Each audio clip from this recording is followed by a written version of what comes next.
Hello, everybody, and welcome to our second webinar regarding UPS financial planning strategies. My name is Tyler Vernon, founder and CEO of Biltmore Capital Advisors. As many of you already know, I've been working with UPSers for over 20 years now, and my team and I have built a financial planning practice catered to the UPS community. We've worked with many of your partners over the years, educating them, preparing them, and partnering with them to develop and execute their financial plan customized to their unique set of needs, tax issues, opportunities, and risks. It's been a great ride over the years, and we've really enjoyed working with the UPS community. When we speak to UPS employees, while UPS is really an amazing company for so many reasons, some have a concern about the concentration risk in having most of their net worth tied up in a single stock, even though it's UPS. While there are many strategies to hedge that risk, today I'd like to speak to you about one of the most common strategies, that being outright sales of the UPS stock as a strategy to reduce concentration. Now, when we talk about outright sales of UPS with our clients, we already know the next question out of our UPSer's mouth, right? You probably know what it is. How do I recreate that UPS dividend? It's a great question. It's one that we've worked on for 20 years, and that's why I wanted to spend some time in today's short video to discuss it. UPSers over time have been so used to that dividend. It's one of the great benefits of being a UPS shareholder. The management team has committed at this point to not only keeping the dividend stable in hard times, but they've increased it steadily over the years, and it's outpaced inflation. If you remember back in the year 2000, just after the IPO, the dividend was 17 cents per share. I actually had to go back and look at that, and I remember. 20 years later, it's over $1 a share. Dividends have been a great way that UPS has rewarded shareholders that differentiates the stock from rival FedEx. And it's no wonder why UPSers who have concentrated holdings of the stock want to understand how to create that dividend and cash flow. Today, I want to discuss that one way that Biltmore handles this for our clients.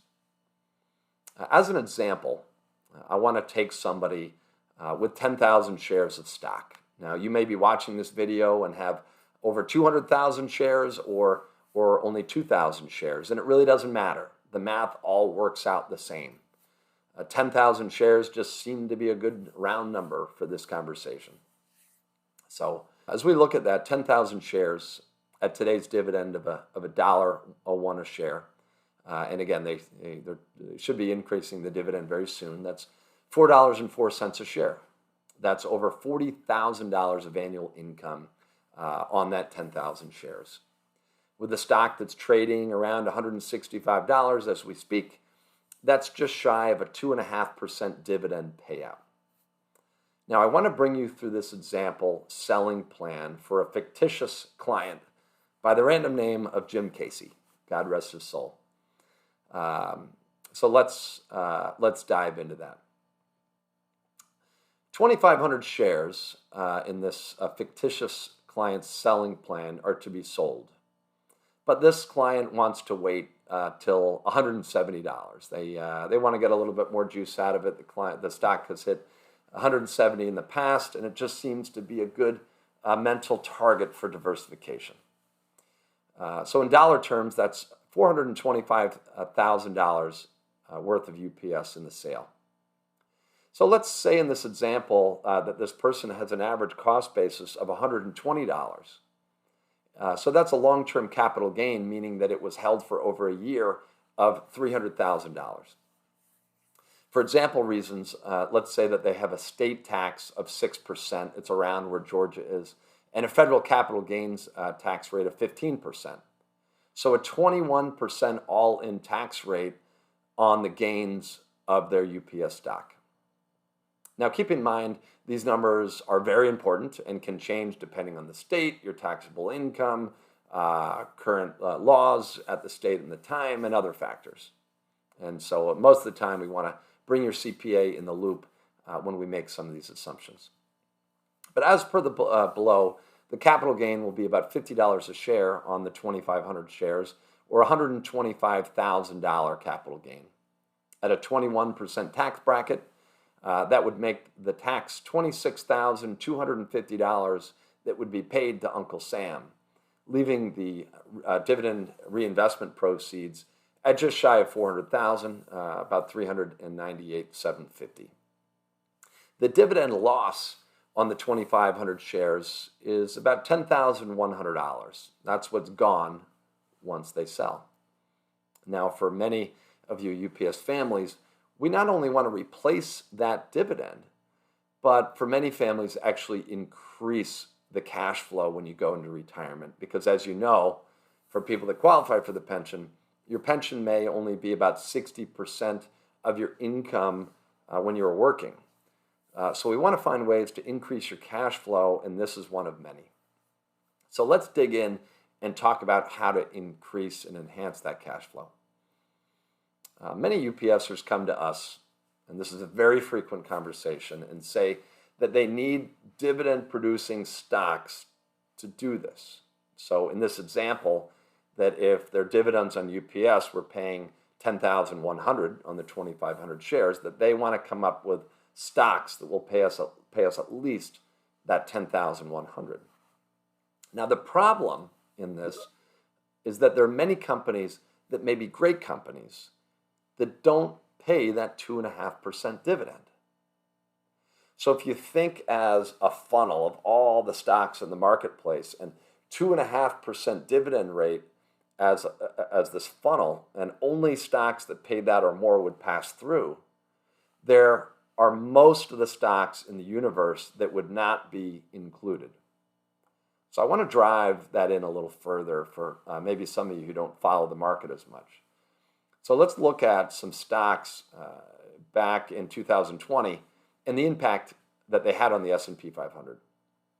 So Apple, Amazon, and Microsoft, those three alone, if you just look at their performance, those alone allocated 16.5% of the returns in the S&P 500 for the year. Even though there were only small pieces of the S&P 500, because of their performance, they played a huge role in the return of the index. Amazon was up 76%, had no dividend. Apple was up about 82% with a dividend yield of 0.6. And Microsoft was up huge with a dividend of about 1%. I could go down the list of stocks that had spectacular returns in 2020. Granted, it was 1 year, but that just couldn't be included in this hypothetical portfolio because they didn't have the dividend yield of 2.5% or more.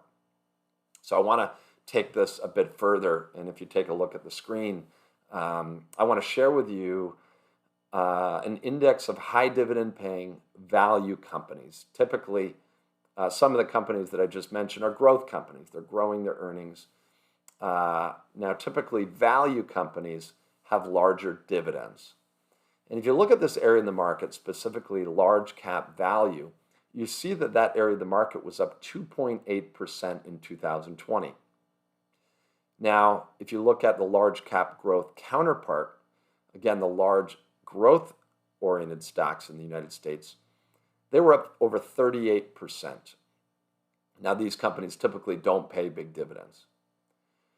Now, to the other side of the screen on the left, you'll see that over the last 10 years, these large cap value dividend paying companies in general, they've done about 10.5% per year annually over the last decade, including the dividend, versus large cap growth companies up 17% annually.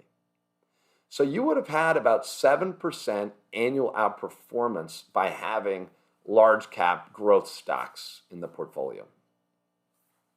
So while you got your dividends, if you had that concentration in value, you greatly underperformed the broader markets and left a lot of opportunity on the table. I'm not saying that you concentrate in large cap growth companies. Quite the opposite. You want to stay very diversified. So let's take a different view on this. And I want you to think about the UPS pension plan and what the pension is there to do. Right? They need to create enough money in returns each year to give out to the retirees and also keep up with inflation. Forget the contributions paying into the pension for a minute, which is sizable that comes from earnings. But just for the simplicity of the conversation, let's say that they're pulling about 4% of the pension a year to pay the retirees.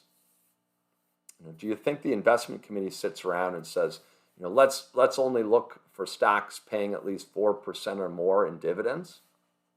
Again, that would create this funnel that I mentioned before, and it would give us only a small, very fragmented part of the equity markets if we did it. And most stocks wouldn't qualify to go through that funnel. So instead of having a funnel of maybe quality companies that not only pay dividends, but some that are poised for growth, you're automatically just throwing those other opportunities away. And to take it a step further, and believe me, this doesn't exist, but hypothetically, if there was a stock that was guaranteed to go up by 10% a year, but paid no dividends, that couldn't be included in the portfolio. So I think you understand, the point that we're trying to make, in that we don't want the dividend tail to wag the dog. So what do we want to do? We want to look at creating returns in the most diversified and best way possible, given a unit of risk. So let's say that in our financial planning calculations up front, before we do any diversification, that we determine that you need a 3.25% distribution rate out of your after-tax proceeds of your UPS stock, right? So you need to pull 3.25% out of your liquid portfolio to hit your retirement needs in this example. And that your risk tolerance is moderate aggressive. And maybe we define moderate aggressive as a portfolio of 70% stock and 30% bonds or more conservative type of assets. And that should get you to the promised land, in your long-term retirement goals. So in the stock portion, you have some stocks which are paying higher dividends than UPS, and some that are paying lower dividends than UPS. But as a result, your dividend yield was 2.25% in your stock. But to solve for cash flow needs, as I talked about in retirement, you need to pull out 3.25% out of that. This means that on an annual basis, we need to pull out about 1% more out of the portfolio than the dividend is actually paying us. So on a quarterly basis, it means that the portfolio manager has to find a place to shave off 0.25 percentage point of growth of the portfolio every quarter to keep up with that 3.25% withdrawal rate. Now, we've obviously been through a great time in markets over the last year, barring a coronavirus, which thankfully was short-lived as it related to markets at this point. But these type of portfolios may have grown on an average of 7% annually. So if you think about somebody taking their 3.25%, but the portfolio growing at 7%, they still had a larger portfolio in the future.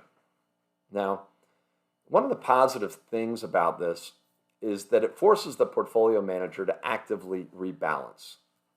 As I speak to you here in 2021, and as I alluded to, over the last several years, we've been selling that large cap growth area of the portfolio for clients to reach that distribution rate, in this example of 3.25%.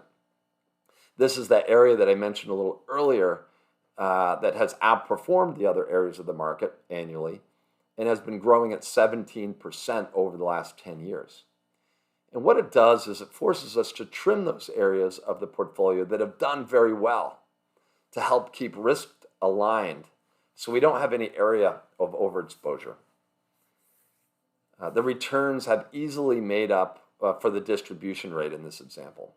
In April, during the coronavirus, when clients needed that cash flow, but the markets were down, in some cases, we didn't want to sell 0.25% of the portfolio and of the stocks that were down. So we sold off some of the bonds that in some cases rallied during that time, forcing us to get in a good pattern of buying low and selling high. So getting back to that selling plan, you can see in this example The client sold 2,500 shares of UPS stock. They lost the $10,100 dividend, right? Because they sold. They paid their taxes. But the distribution rate was 3.25%, so their cash flow actually increases in retirement. In this example, cash flow increased by 28%. So now they have a diversified portfolio with investments because they have some bonds which can rally in a market pullback. They have diversification in the stocks that can do well when growth stocks are moving. They're in markets that will also favor dividend-paying value stocks when they're in favor. Again, a very diversified portfolio that was carefully thought through and addresses the cash flow needs for our clients. I hope you found this conversation valuable and that you enjoyed the short video. And as the UPS community knows, we have an open door policy here at Biltmore Capital. If you'd ever like to have a conversation about your specific situation, how to address your concerns, or learn more about our firm, we're always here and open to have a private conversation. Thank you.